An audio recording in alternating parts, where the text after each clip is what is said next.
Room 13 by Edgar Wallace. Chapter 26. Johnny was the first of the guests to arrive, and Stevens helped him to take off his raincoat. As he did so, he asked in a low voice, "Got a gun, Captain?" "Never carry one, Stevens. It is a bad habit to get into." "I never thought you were a mug," said Stevens in the same voice. "Any man who has been in prison is ex officio one of the ancient order of muggery," said Johnny, adjusting his bow in the mirror by the porter's desk. "What's going?" "I don't know," said the other, bending down to wipe the mud from Johnny's boots. "But curious things have happened in number 13. And don't sit with your back to the buffet. Do you get that?" Johnny nodded.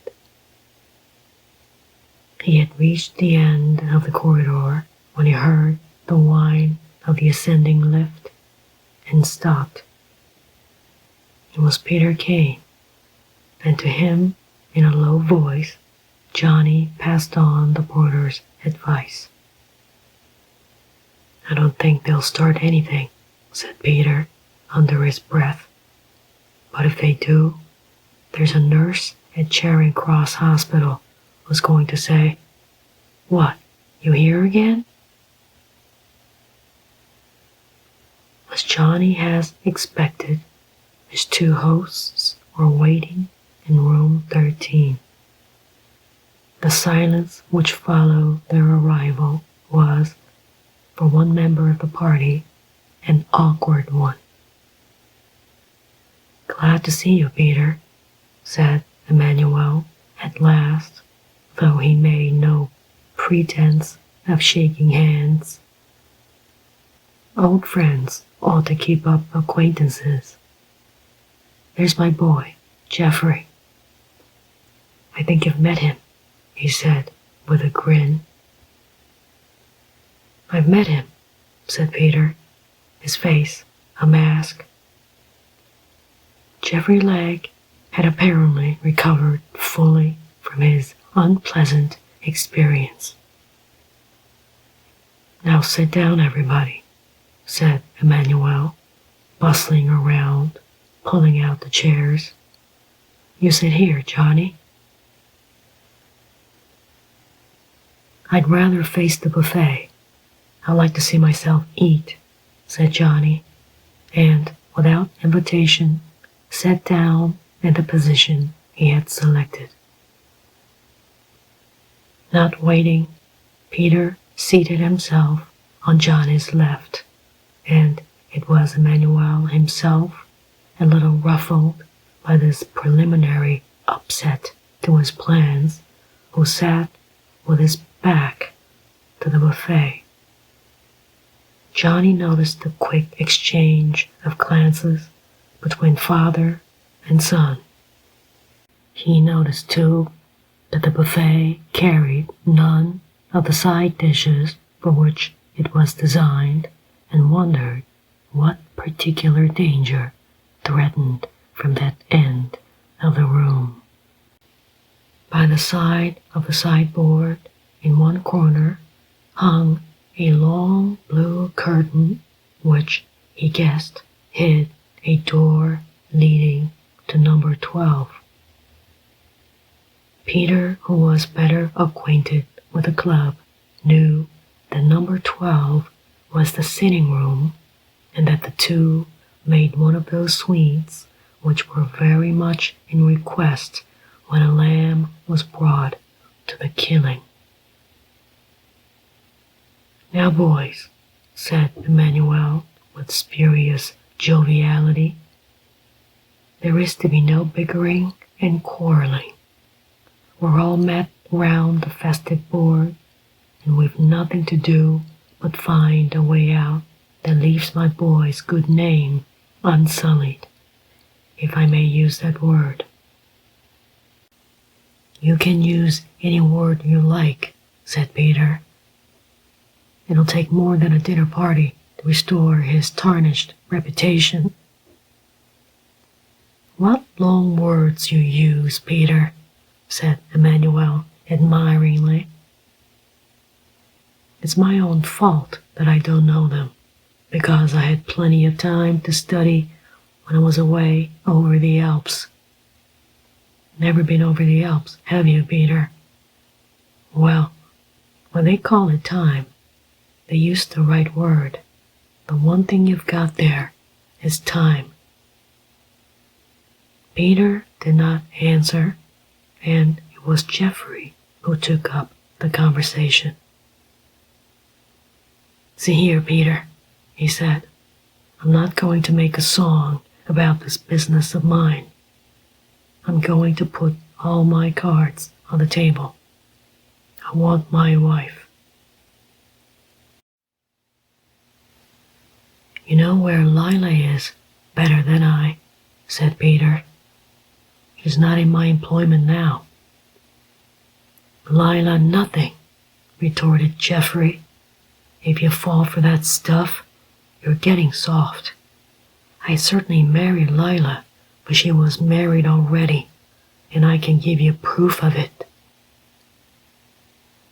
The conversation flagged here, for the waiter came in to serve the soup. What wine will you have, sir? The same as Mr. Emmanuel, said Peter. Emmanuel chuckled softly. Think I'm going to knock you out, eh, Peter? What a suspicious old man you are. Water, said Johnny softly when the waiter came to him. On the water wagon, Johnny? That's good. A young man in your business has got to keep his wits about him. I'll have champagne, Fernando, and so will Major Floyd. Nothing like champagne to keep your heart up, he said.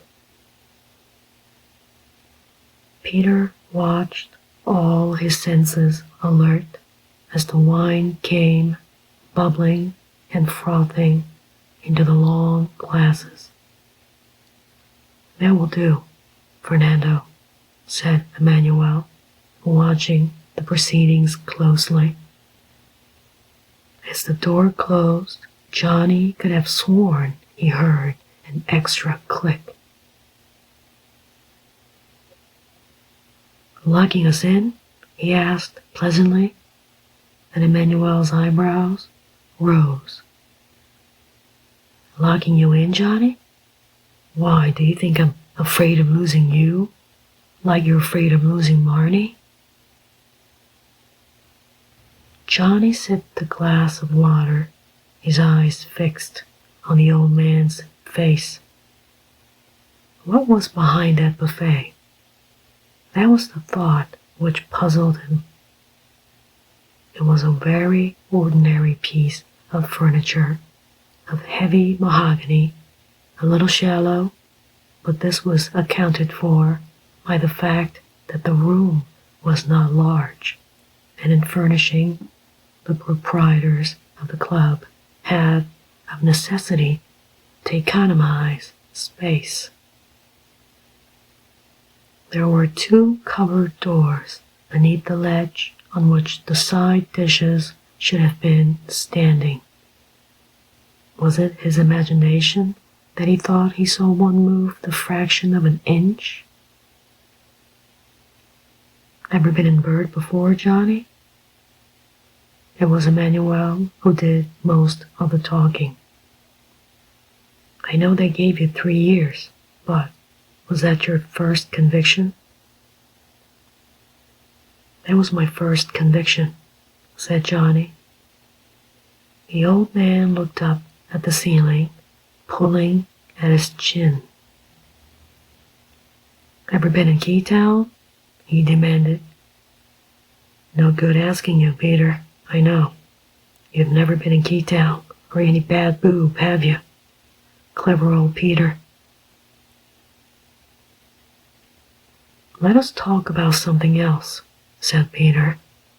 I don't believe for one moment the story you told me about Lila having been married before. You've told me a fresh lie every time the matter has been discussed. I'm going to give you a show, Emmanuel, for old time's sake. You've been a swine, and you've been nearer to death than you know, for if your plan had come off as you expected it would, I'd have killed you. Emmanuel chuckled derisively.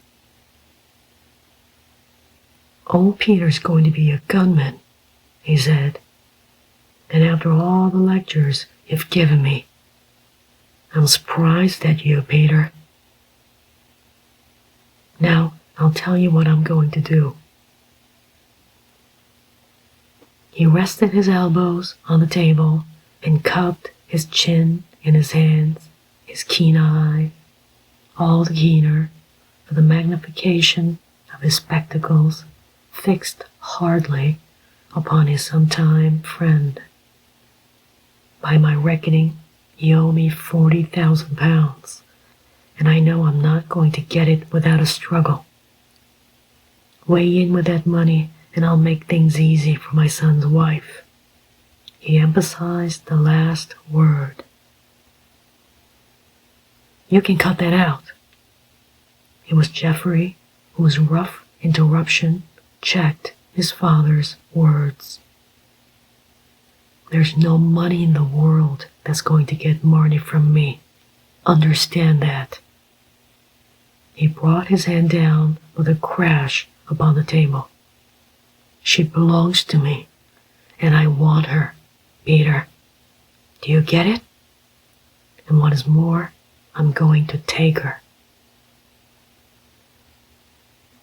Johnny edged a little farther from the table, and folding his arms across his chest, his lips parted in a smile. His right hand reached for the gun that he carried under his armpit. A little Browning, but a favorite one of Johnny's in such crises as these. For the cupboard door had moved again, and the door of the room was locked. Of that he was certain.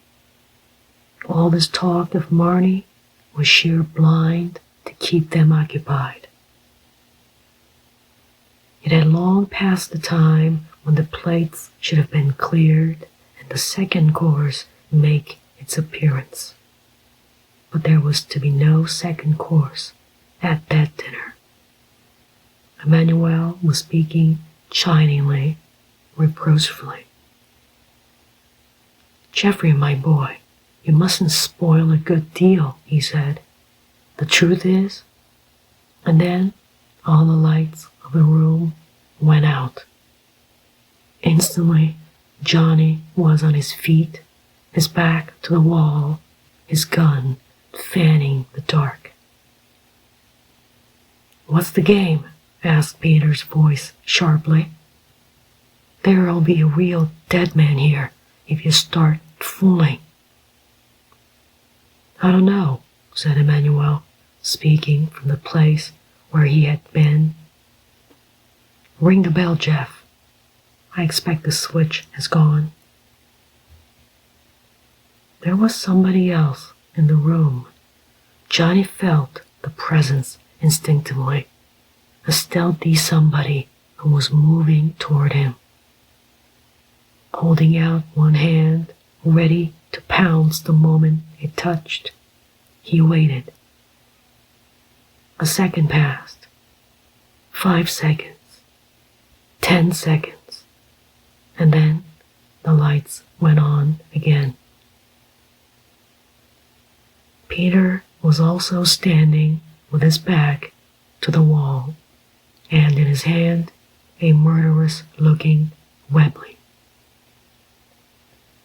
Geoffrey and his father were side by side in the places they had been when the lights went out. There was no fifth man in the room. "What's the game?" asked Peter suspiciously. "The game, my dear Peter? What a question to ask. You don't make me responsible for the fuses, do you? I'm not an electrician. I'm a poor old crook who has done time that other people should have done. That's all," said Emmanuel pleasantly. "And look at the hardware. Bad idea, carrying guns. Let an old crook give you a word of advice, Peter," he bantered. "I'm not surprised at Johnny, because he might be anything.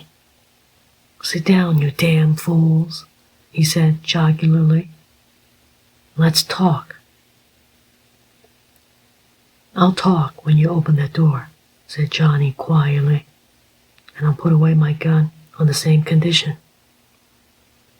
In 3 strides, Emmanuel was at the door.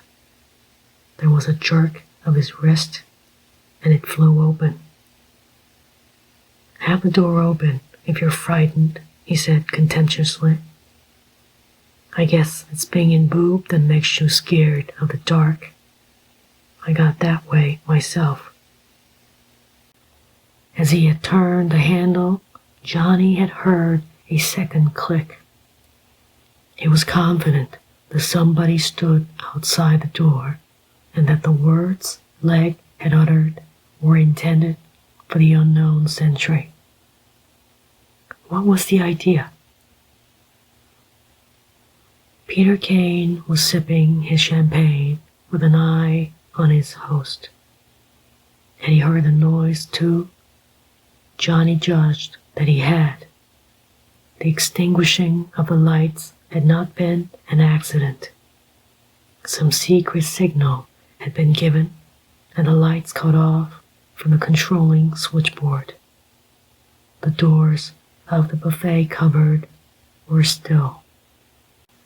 Turning his head, Johnny saw that Jeffrey's eyes were fixed on his with a hard concentration which was significant. What was he expecting? The climax, whatever it might be, was at hand. "It's a wonder to me, Gray, that you've never gone in for slush," Jeffrey was speaking slowly and deliberately. "It's a good profession, and you can make money that you couldn't dream of getting by faking racehorses. Perhaps you will tell me how to start in that interesting profession," said Johnny coolly. "I'll put it on paper for you if you like. It'll be easier to make a squeak about. Or, better still, I'll show you how it's done. You'd like that?"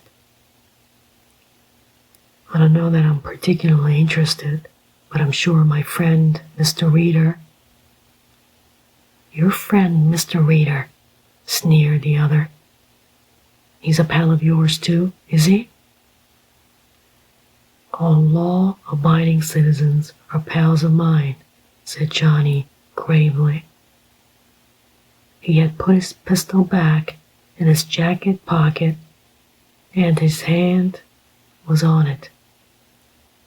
"Well, how's this for a start?" Jeffrey rose from the table and went to the buffet. He bent down and must have touched some piece of mechanism, for, without any visible assistance, the lid of the buffet turned over on some invisible axis, revealing a small but highly complicated piece of machinery, which Johnny recognized instantly as one of those little presses employed by banknote printers when a limited series of notes, generally of a high denomination, were being made. The audacity of this revelation momentarily took his breath away. You could pull that buffet to pieces, continued Jeffrey, and then not find it. He pressed the switch, and the largest of the wheels began to spin, and with it, a dozen tiny platens and cylinders. Only for a few minutes, and then he cut off the current, pressed the hidden mechanism again, and the machine turned over out of sight. And the two astonished men stared at the very ordinary-looking surface of a very ordinary buffet. "Easy money, eh, Gray?" said Emmanuel, with an admiring smirk at his son. "Now listen, boys." His tone grew suddenly practical and businesslike as he came back to his chair. "I want to tell you something that's going to be a lot of good to both of you, and we'll leave Marnie out of it for the time being." Johnny raised his glass of water, still watchful and suspicious. "The point is," said Emmanuel, and Johnny raised his glass of water, still watchful and suspicious. "The point is," said Emmanuel, and at that moment Johnny took a long sip from the glass. The liquid had hardly reached his throat when he strove vainly to reject it. The harsh tang of it he recognized, and flinging the glass to the floor, jerked out his gun. And then some tremendous force within him jerked at his brain, and the pistol dropped from his paralyzed hand. Peter was on his feet, staring from one to the other. "What have you done?" He leapt forward, but before he could make a move, Emmanuel sprang at him like a cat. He tried to fight clear, but he was curiously lethargic and weak. A vicious fist struck him on the jaw, and he went down like a log. "Gotcha," hissed Emmanuel, glaring down at his enemy. "Gotcha, Peter, my boy. Never been in boob, have ya? I'll give you a taste of it." Jeffrey Legg stooped and jerked open the door of the cupboard, and a man came stooping into the light. It was a cat-like Pietro, grinning from ear to ear in sheer enjoyment of the part he had played. Emmanuel dropped his hand on his shoulder. "Good boy," he said. "The right stuff for the right man, eh? To every man his dope, Jeff. I knew that this Johnny Gray was going to be the hardest, and if I'd taken your advice and given them both a knockout, we'd have only knocked out one. Now they know why the lights went out. Pick 'em up." The little half-caste must have been enormously strong, for he lifted Peter without an effort and propped him into an armchair. This done, he picked up the younger man and laid him on the sofa, took a little tin box from his pocket, and filling a hypodermic syringe from a tiny phial, looked round for instructions. Jeffrey nodded, and the needle was driven into the unfeeling flesh. This done, he lifted the eyelid of the drugged man and grinned again. "He'll be ready to move in half an hour," he said. "My knockout doesn't last longer." "Could you get him down the fire escape into the yard?" asked Emmanuel anxiously. "He's a pretty heavy fellow, that Peter. You'll have to help him, Jeff boy. The car's in the yard. And Jeff, don't forget, you have an engagement at 2 o'clock. His son nodded. Again, the half-caste swung up.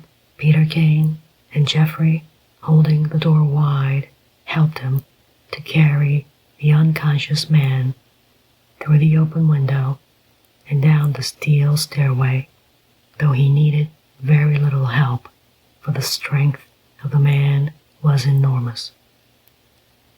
He came back, apparently unmoved by his effort, and hoisted Johnny onto his back. Again, unassisted, he carried the young man to the waiting car below and flung him into the car. He was followed this time by Jeffrey, wrapped from head to foot in a long waterproof, a chauffeur's cap pulled down over his eyes. They locked both doors of the machine, and Pietro opened the gate and glanced out. There were few people about, and the car swung out and sped at full speed toward Oxford Street.